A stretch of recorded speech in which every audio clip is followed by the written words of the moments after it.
ইরানের পরমাণু কর্মসূচিতে আর কোনো আন্তর্জাতিক বাধা নেই, ফলে দেশটি এবার সম্পূর্ণ স্বাধীনভাবে পারমাণবিক অস্ত্র তৈরির পথে এগোচ্ছে।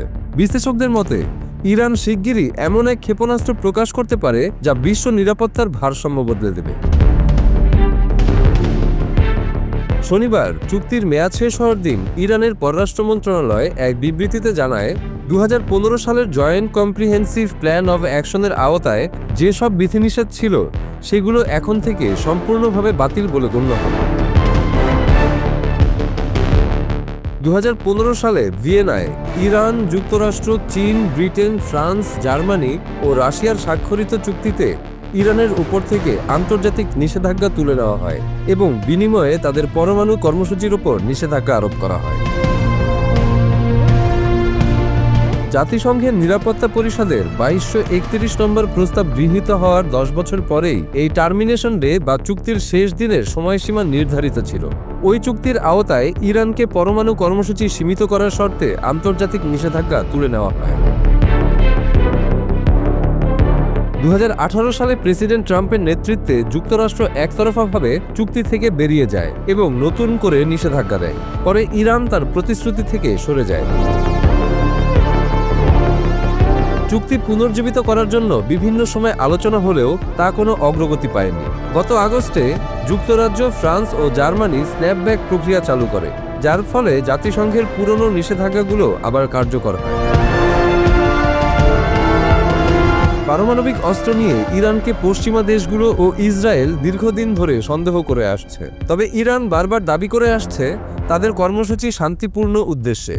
মার্কিন গোয়েন্দা সংস্থা কিংবা আন্তর্জাতিক পরমাণু শক্তি সংস্থা IAEA কেউই চলতি বছরে ইরানের বিরুদ্ধে পারমাণবিক অস্ত্র তৈরির প্রমাণ পায়নি।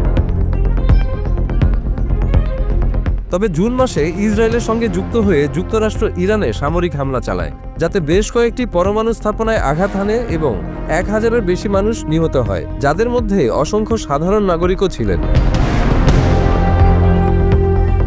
এই হামলায় IAEA কোনো নিন্দা জানায়নি বলে ক্ষুব্ধ হয়ে প্রেসিডেন্ট মাসুদ পেজেশকিয়ান জুলাই মাসে এক আইন পাশ করেন, যার ফলে জাতিসংঘের এই পরমাণু সংস্থার সঙ্গে ইরানের সব সহযোগিতা স্থগিত হয়।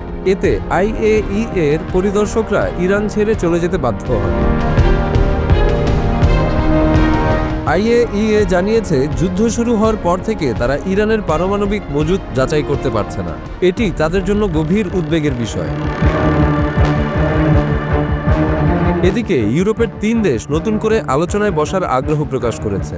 তারা একটি সমন্বিত, টেকসই ও যাচাইযোগ্য চুক্তি চায় বলে জানায়।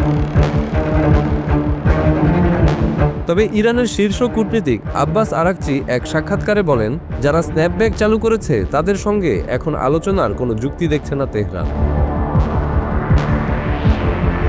চুক্তির আইনগত মেয়াদ শেষ হলেও বাস্তবতায় তা অনেক আগেই কার্যত নিষ্ক্রিয় হয়ে যায়।